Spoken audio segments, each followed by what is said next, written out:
Sekolah pertama adalah ibu.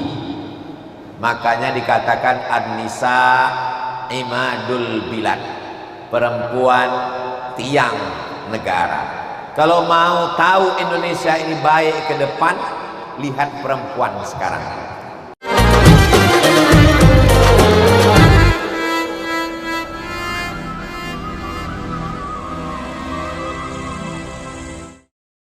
Bismillahirrahmanirrahim. Assalamualaikum warahmatullahi wabarakatuh.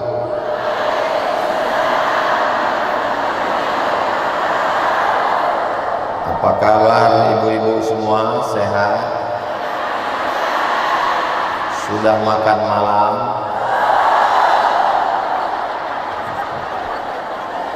Jadi di antara kelebihan ibu-ibu itu adalah kejujuran, terutama masalah makan dan belanja.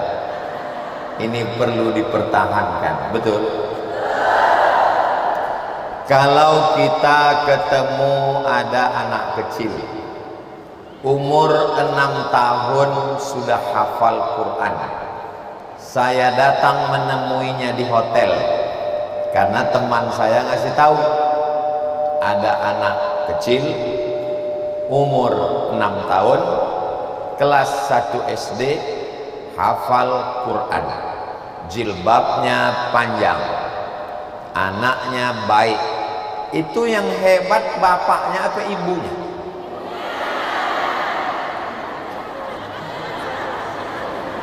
Betul jawabannya. Jadi waktu saya tanya, anak ini kok bisa hafal Quran umur 6 tahun, Pak, Bu? Katanya ibunya sejak dalam kandungan sudah membacakan anak itu Al-Quran. Bapaknya pergi pagi pulang petang lembur. Dan banyak sekali bapak-bapak yang gak pulang-pulang. Namanya Bang Toib.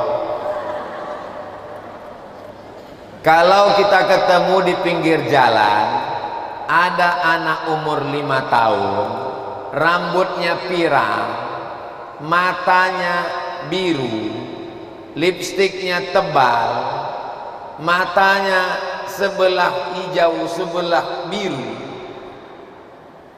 Kira-kira yang masangkan make up ini bapaknya atau ibunya? Begitulah pengaruh ibu yang luar biasa. Anak bisa jadi penghafal Quran, anak bisa jadi artis mendadak. Kalau sudah ibunya baik, anak insya Allah baik. Tapi kalau bapaknya baik, anak belum tentu baik. Betul? Buktinya mana? Bapaknya baik, Nabi, namanya Nabi Nuh alaihi salam, tapi ibunya tidak baik, maka lahirlah anak durhaka, namanya Kan'an. Bapaknya jahat, namanya Azar, pabriknya berhala, tapi ibunya baik, namanya Umailah, maka lahirlah seorang anak yang baik jadi nabi, namanya Ibrahim alaihissalam. Itu model contoh. Tapi nanti kalau anaknya di rumah nakal, jangan salahkan bapaknya. Jangan pulang dari sini nanti, pantasan anak kita nakal, ternyata kau setan, Bang. Mudah-mudahan bapak yang belum bertaubat segera taubat nasuha, insyaallah. Berapa banyak laki-laki yang kurang baik, tidak baik, menjadi baik karena istri solihah yang mendampinginya.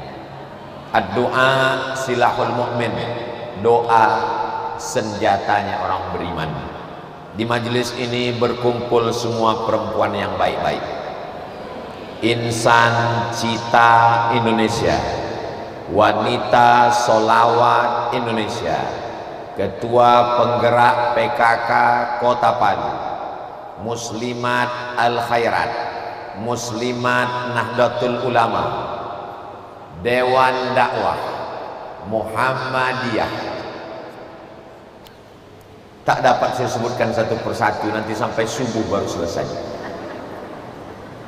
Kemudian yang sama-sama kita hormati, ini ada beberapa ustadz, ada Ustadz Lutfi Godal, ada Ustadz Munif, ada juga Ustadz Hasbi, sahabat saya dari Makassar. Kita hormati mereka dari kalangan kaum minoritas di tengah ibu-ibu yang mayoritas. Sebetulnya di atas ini saya sendiri tadi, tapi karena saya khawatir grogi, saya bawa teman-teman. Saya bisikkan ke telinga mereka, tolong kalian naik, saya nanti salah tingkah sendirian. Semua yang hadir ini dimuliakan Allah Subhanahu wa ta'ala. Amin ya rabbal. Saya ceramah ke Kuala Lumpur setahun 2 kali, 6 bulan sekali ke sana, selama 5 hari keliling Selangor sampai ke Kelantan, perbatasan Patani Thailand. Lalu kemudian datanglah seorang ibu-ibu perempuan, Ustaz Somad, iya bu, kami mau datang ke Pekanbaru, Riau. Ngapain? Mau ketemu emak Ustaz Somad. Loh, yang Ustaz kan saya, kenapa mesti ketemu emak saya? Sebab kami ingin tahu bagaimana perempuan yang mendidik Ustaz. Jadi bagi mereka saya ini tidak ada apa-apanya, yang paling berperan adalah ibu saya. Makanya dikatakan al-madrasatul ula, sekolah pertama sebelum TK, sebelum SD, sebelum SMP, SMA, pondok pesantren, S1, S2, S3, S teler, S cendol, S Bandung. Sekolah pertama adalah ibu. Makanya dikatakan an-nisa imadul bilad, perempuan tiang negara. Kalau mau tahu Indonesia ini baik ke depan, lihat perempuan sekarang. Saya yakin dan percaya, Palu saya datang 2018, saya datang 2019, saya datang 2022, sampai hari kiamat akan tetap baik insyaallah, selama ibu-ibunya baik.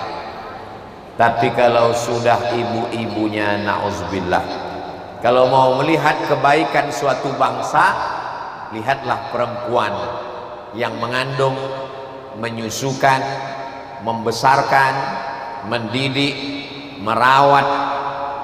Kalau sudah yang mendidik itu bukan perempuan yang baik, na'udzubillah, summa na'udzubillah.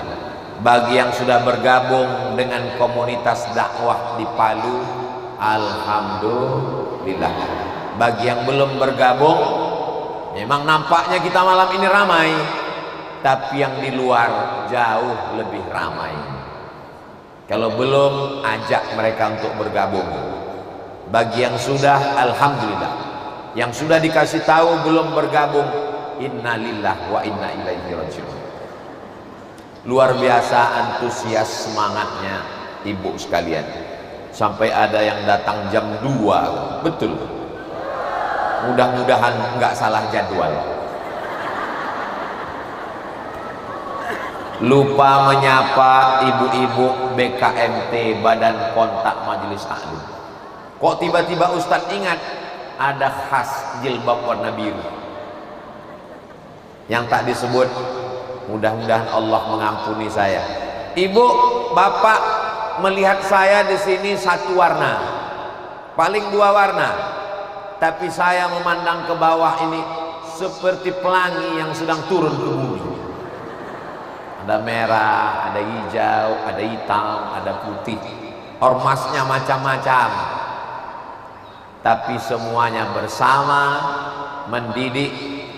Karena bapak sibuk dengan urusan di kantornya, pendidikan anak ada di ujung tombak adalah ibu.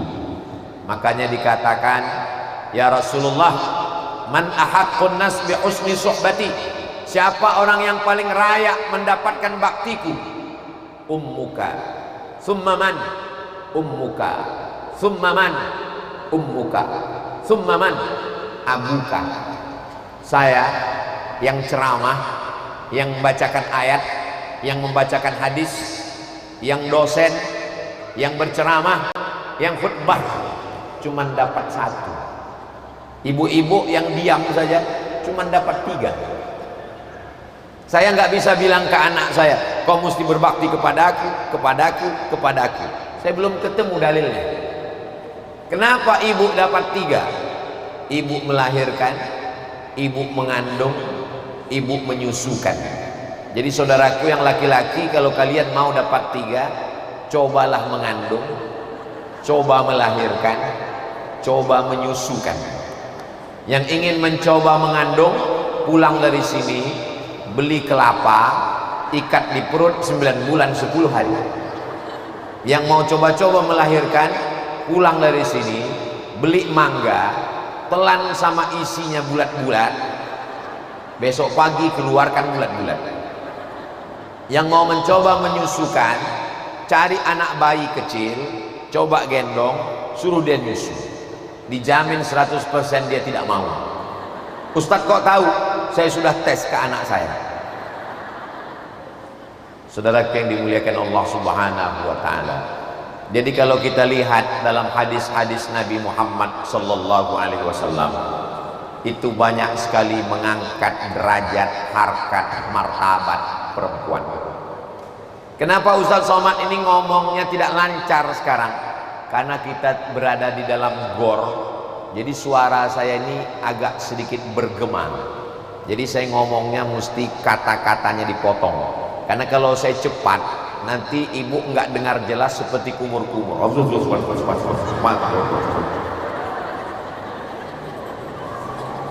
Maka saya pakai poin-poin. Poin yang pertama, ketika Nabi Muhammad sallallahu alaihi wasallam Isra dan Mi'raj, dia masuk ke dalam surga, dia menoleh ke belakang, yang dia lihat adalah perempuan, bukan laki-laki. Jadi yang masuk surga pertama kali memang laki-laki, karena dia Nabi Muhammad sallallahu alaihi wasallam. Tapi di antara umatnya yang masuk surga duluan bukan ustaz, tapi yang masuk surga saat Nabi menoleh ke belakang, dia lihat adalah perempuan. Ketika Nabi bertanya, siapa kamu? Kenapa kamu bisa masuk surga setelah aku? Perempuan itu menjawab, aku adalah perempuan yang menjaga anak yatim, membesarkan dan mendidiknya. Tapi ibu tidak menunggu anak ibu jadi yatim baru mendidik. Didiklah mereka dengan pendidikan yang baik. Didiklah mereka dengan pendidikan yang mengajarkan akidah ahlus sunnah wal jamaah, fiqih, bermazhab, dan berakhlakul karimah. Saya malam ini berceramah di Palu, tadi sore berceramah di Sigi, sebelum Sigi di pesantren Insan Cita Indonesia, sampai hari Ahad siang baru saya pulang ke Pekanbaru Riau.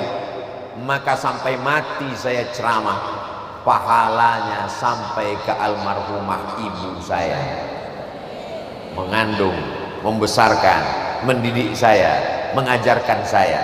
Memang ayah saya dapat juga, tapi ibu kesempatannya lebih besar daripada laki-laki. Mau jenderal bintang 4, mau profesor doktor, mau habaib alim dan ulama, maka sesungguhnya laki-laki yang hebat-hebat itu semuanya lahir dari rahim perempuan. Betul? Sampai sekarang bencong belum bisa melahirkan. Mohon maaf, jangan tersinggung, keceplosan. Yang kedua, man ala salasa banatin, siapa yang membesarkan 3 anak perempuan, fa'addabahunna, dia didik dengan baik, wa zawwajahunna, dia nikahkan dengan orang baik-baik, wa ahsana ilaihinna, dia buat baik sampai mati meninggal dunia, falahul jannah, maka surgalah baginya. Siapa yang punya 3 anak perempuan, dididik dengan baik, diberi makan dengan yang halal, dibesarkan dengan pendidikan yang baik, nikahkan dengan orang baik, buat baik sampai mati, surga baginya. Kenapa? Karena 3 anak perempuan ini akan melahirkan anak cucu yang menjadi pelanjut tongkat estafet perjuangan umat dan bangsa di masa akan datang. Jadi bagi ibu yang baru punya anak 2 perempuan, tambah 1 lagi. Itu adalah tiket menuju surga Allah Subhanahu wa ta'ala. Mendidik ini bukan cuma sekedar mendudukkannya di pelaminan. Anak perempuan duduk di pelaminan, si ibu pun menangis, meneteskan air mata. Alhamdulillah Ustaz. Ibu kenapa nangis? Sedih. Saya bahagia Pak Ustaz. Bahagia kok nangis? Air mata haru. Bahagia kenapa? Tanggung jawab saya sudah selesai Pak Ustaz. Kata siapa? Tanggung jawab belum selesai. Anak yang dibesarkan dengan baju panjang menutup aurat, jilbabnya panjang, rambutnya tertutup, lehernya tertutup, lengannya tertutup, lututnya tertutup. Begitu dia menikah ternyata dapat menantu metal. Karena tidak dilibatkan Ustadz Somad dalam fit and proper test. Apa kata Ustadz Lutfi Godal? Perhatikan, kita ini mau mencari anak mantu atau anak hantu? Mudah-mudahan semuanya menantunya soleh-soleh semua. Anak perempuan yang dibiasakan baju panjang, tiba-tiba seminggu menikah dia pulang. Selama ini kalau dia masuk, dia cium tangan. Hari ini dia ketemu, "Hai Mam, hai guys." Selama ini kepalanya tertutup, tiba-tiba dia datang, rambutnya terbuka 3 warna, merah, kuning, kelabu seperti sarang tawon. Maka ibu tidak boleh diam. Ibu mesti bertanya, "Mengapa kau begini, Nak?" Tapi sudah diserahkan kepada suaminya. Sorga di bawah telapak kaki suami. Suami yang bagaimana? Suami yang takut kepada Allah. Kalau sampai rambutnya terbuka, auratnya tidak tertutup, maka kita akan tetap dituntut di hadapan Allah Subhanahu wa ta'ala. La ta'ata li makhluqin, tidak ada ketaatan kepada makhluk fi maksiatil khaliq, kalau menyebabkan maksiat kepada Allah Subhanahu wa ta'ala. Yang pertama masuk surga di antara umat Nabi Muhammad sallallahu alaihi wasallam, perempuan. Tiket mau masuk ke surga adalah perempuan. Yang ketiga, ketika Nabi Musa alaihi salam mau disembelih lehernya oleh Fir'aun, yang menyelamatkannya laki-laki apa perempuan? Perempuan. Yudzabbihuna abna'ahum, anak laki-laki disembelih. Wa yastahyuna nisa'ahum, anak perempuan dibiarkan hidup. Fir'aun takut jatuh, maka dia periksa semua anak laki-laki wajib dibunuh. Allah kirimkan ilham, wa auhayna ila ummi Musa, tidak ada bercerita tentang ayah Musa, kami kirimkan kepada ibu Nabi Musa. Ibu Nabi Musa perempuan yang luar biasa. Dia masukkan anaknya ke dalam kotak kayu, dia hanyutkan ke sungai Nil. Apa kata Allah? Fa in khifti alaihi, kalau kau takut anakmu disembelih Fir'aun, fa alqihi fil yammi, hanyutkan dia ke sungai Nil. La takhafi, jangan takut, wala tahzani, jangan sedih. Inna radduhu ilaiki, nanti anak ini akan kami kembalikan kepadamu. Wa ja'iluhu minal mursalin, dan kami akan menjadikannya sebagai salah satu dari rasul utusan kami. Allah menunaikan janjinya, innaka la tukhliful mi'ad. Ternyata anak itu dihanyutkan ke sungai Nil. Seorang ibu yang luar biasa, dia kandung anak itu 9 bulan 10 hari. Di Palu mengandung masih 9 bulan 10 hari. Alhamdulillah. Di tempat lain sudah instan, menikah Januari, lahir April. Nauzubillah, nauzubillah. Makanya sekarang banyak terjadi kematian mendadak. Kenapa? Karena lahirnya juga mendadak. Setelah dilepaskan ke Sungai Nil, ibu tahu sendiri ganasnya Sungai Nil. Kuda yang paling mengerikan, kuda Nil. Bayangkan itu, semangka bulat-bulat masuk, labu bulat-bulat masuk. Ustaz tahu dari mana? Lihat di TikTok, lihat di Instagram. Bayangkan seorang ibu memasukkan anaknya ke Sungai Nil, tapi karena keimanan yang kuat luar biasa. Ayat ini ingin menyindir laki-laki yang katanya gagah perkasa. Kau belum tentu bisa melakukan ini, wahai laki-laki. Akhirnya anak itu dia lepas, dipukul ombak, dihempas gelombang. Ternyata anak itu menuju ke tempat pemandian seorang perempuan, bukan laki-laki. Perempuan yang lama merindukan seorang anak. Perempuan itu bernama Asia, istri Fir'aun. Mohon maaf ibu ketua PKK, jadi Asia itu juga ketua PKK di zaman Fir'aun, tapi PKK yang tidak baik. Ini yang hadir ini PKK yang solihah. Apa kata Asia ketika itu? Asia melihat ada kotak di tengah Sungai Nil. Dia panggil dayang-dayangnya, ambil itu kotak. Akhirnya kotak didekatkan. Begitu dibuka, mereka terkejut. Kenapa? Wow, amazing. Ada sosok bayi di dalam yang menghanyutkan perempuan yang luar biasa, yang menemukan juga perempuan yang merindukan seorang anak. Berhari-hari dia minta doa supaya dapat anak. Allah mengabulkan doanya. Tidak muntah, tidak hamil, tidak mengandung, tidak melahirkan, tapi dapat anak seorang nabi. Itulah dia Asia, penghuni surga. Makanya doanya diabadikan dalam Al-Quran. Rabbi bnili indaka baitan fil jannah. Ya Allah, bangunkan aku satu rumah dalam surga. Wa najjini min Fir'aun. Selamatkan aku dari suamiku yang jahat bernama Fir'aun. Wa najjini min Fir'auna wa amalihi. Wa najjini minal qaumiz zalimin. Yang menghanyutkan perempuan, yang menemukan perempuan. Berhari-hari Nabi Musa menangis karena tidak menyusu, haus. Maka diadakanlah musabaqah, bukan musabaqah tilawatil Quran, musabaqah menyusukan anak bayi. Semua ibu yang punya anak mencoba menyusukan bayi yang baru ditemukan di Sungai Nil. Tidak ada yang cocok dan sesuai. Allah sedang memainkan skenario-nya. Ternyata di antara antrian ibu itu ada seorang perempuan. Itulah ibu kandung Nabi Musa. Perempuan itu bernama Yohanes. Yohanes sedang ngantri panjang. Begitu bertemu dengan anaknya, si anak mengenal ibunya, si ibu mengenal anaknya. Begitu disusukan, anak terdiam.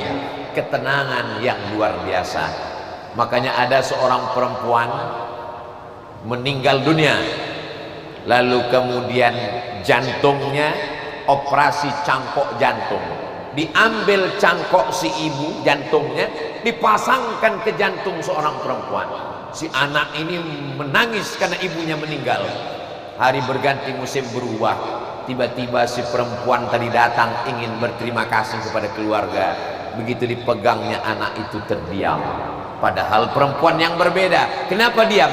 Ada kontak batin jantung antara anak kandung dengan ibu kandung yang tak dapat dipisahkan oleh tubuh, tak dapat dipisahkan oleh suku, tak dapat dipisahkan oleh agama. Begitulah ikatan emosional ibu yang luar biasa.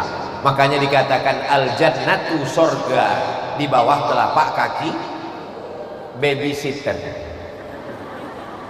Saking banyaknya anak-anak yang sudah diserahkan kepada babysitter. Kecuali di Palu, ibu-ibu masih menjaga anaknya karena mereka berada di komunitas ibu-ibu yang luar biasa. Alhamdulillah. 4. Ini tausiahnya sampai berapa lama Pak Ustadz? Sampai saya lihat ada yang menguap. Saya kalau ceramah tausiah itu saya perhatikan semua. Begitu ada yang menguap 2 orang, demikianlah tausiah ini saya sampaikan. Yang keempat, apa kata Nabi Shallallahu Alaihi Wasallam ketika datang seorang perempuan, seorang laki-laki mau ikut perang. Kalau aku ikut perang nanti aku akan mati syahid. Kalau aku mati syahid tidak merasakan sakitnya sakaratul maut. Kalau aku mati syahid tidak merasakan azab kubur. Kalau mati syahid langsung masuk surga. Nabi bertanya, alaka min ummin, ibumu masih hidup? Kata dia, iya. Ibumu di mana? Ada di rumah. Apa kata Nabi? Ilzam rijlaiha, kau urus kaki ibumu, falakal jannah. Ilzam rijlaiha, kau urus telapak kaki ibumu, kau masuk surga. Tidak perlu kau perang, tidak perlu kau mati syahid, cukup kau pulang ke rumah, kau urus ibumu, kau akan masuk surga. Anak-anakku dimanapun berada, urus ibu kalian, kalian akan masuk surga. Buat ibu kalian seperti raja, maka rezeki kalian akan dibuat seperti rezeki raja-raja. Saya pulang dari Maroko 2008, serumah dengan ibu saya 11 tahun sampai 2019. Hari Sabtu saya izin ingin pergi berdakwah ke Madura. Hari Sabtu saya bawa beliau jalan-jalan karena hari terakhir libur. Hari Ahad saya pergi ke Madura. Hari Senin beliau meninggal dunia. 11 tahun. Jadi kalau ada orang mengeluh ke saya, Ustadz Somad, ibu saya ini sudah saya kasih makan, dia pergi ke tetangga, katanya nggak ada makanan di rumah. Ibu saya sudah saya belikan baju baru, dia pakai kaos bolong, katanya anak saya nggak perhatian. Kau sudah berapa lama dengan ibumu? Baru 6 bulan. Nih 11 tahun dengan ibu. Kunci dengan ibu, diam. Kalau dia ngomong, diam. Kalau dia marah, diam. Kalau dia berhenti, tanya lagi. Ada lagi tambahan, Ma. Saya tidak kaya, saya tidak hebat, tapi tidak terlalu susah untuk menjalani hidup. Saya manusia biasa saja. Banyak yang lebih cerdas, banyak yang lebih pintar, banyak yang lebih sukses. Tapi apa yang saya alami hari ini, saya yakin adalah doa dari ibu saya.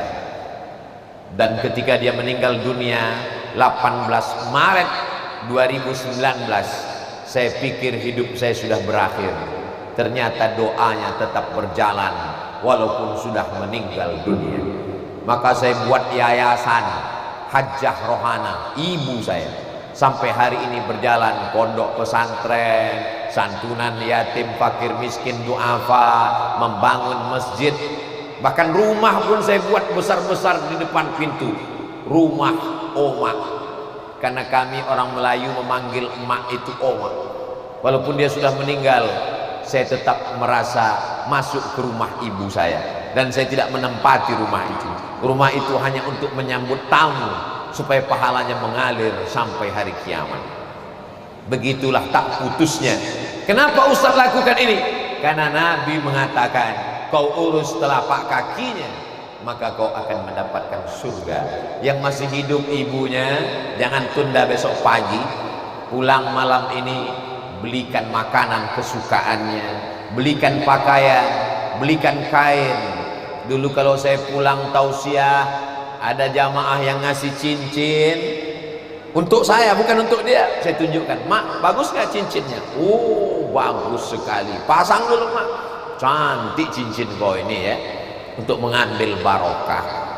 Begitulah yang dimaksud Nabi Shallallahu Alaihi Wasallam. Kalau dia sudah meninggal dunia, maka senangkanlah hatinya.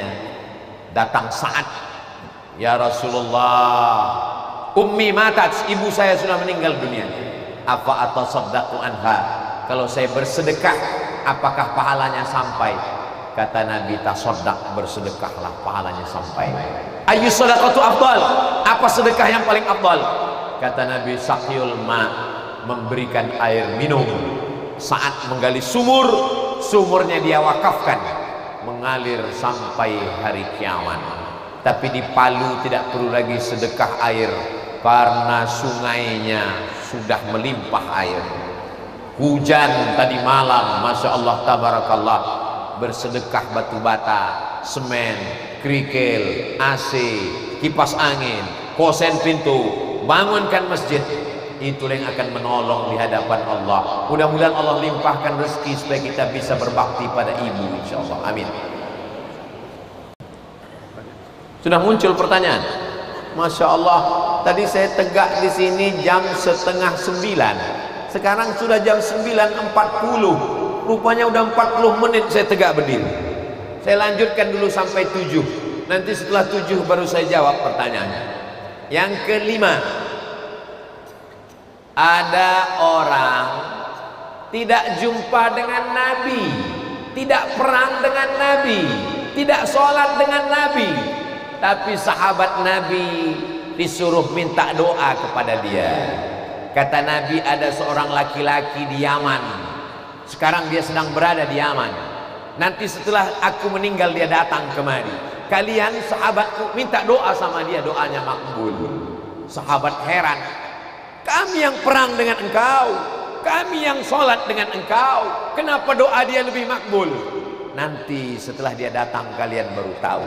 Nabi meninggal baru dia datang.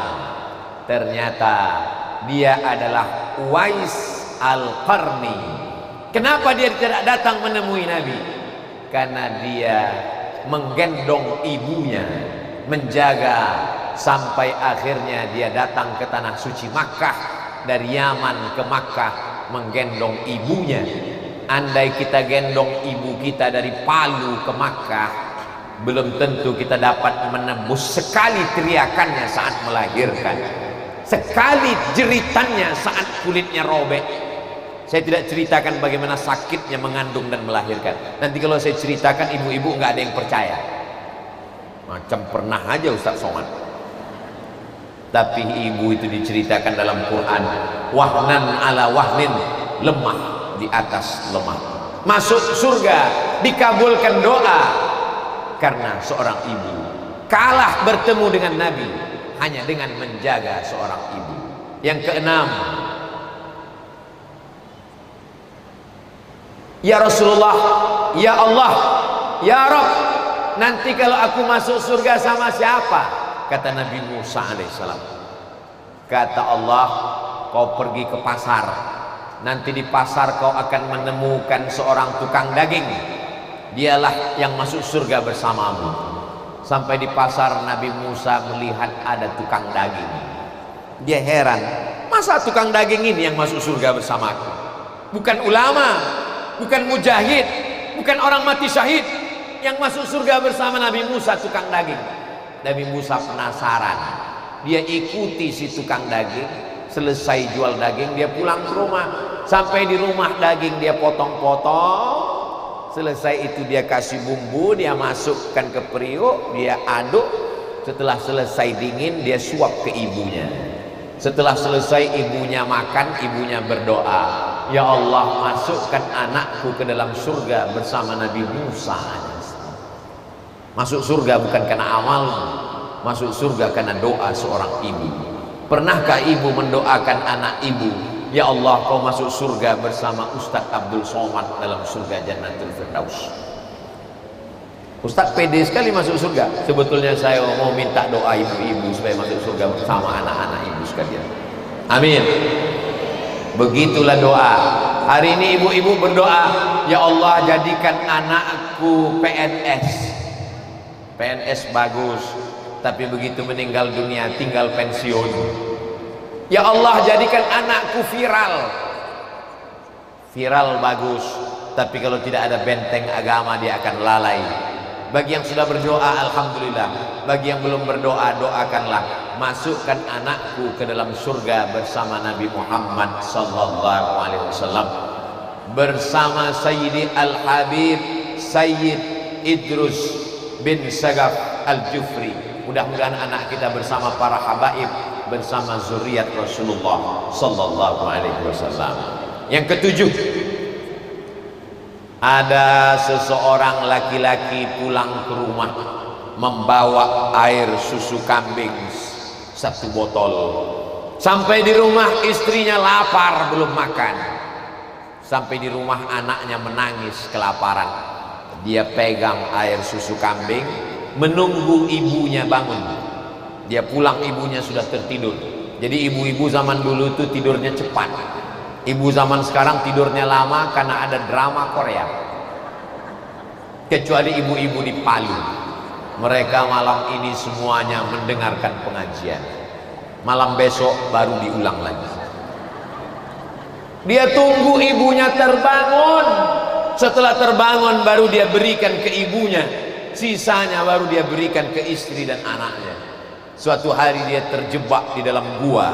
Hadis ini ada dalam Sahih Al-Bukhari, hadis tersahih di antara kitab-kitab. Sampai di dalam gua dia terjebak gelap. Dia pun berdoa kepada Allah, ya Allah, amalku banyak, tapi amal yang paling kuingat, aku membawa air susu. Tidak aku berikan ke istriku, tidak aku berikan ke anakku.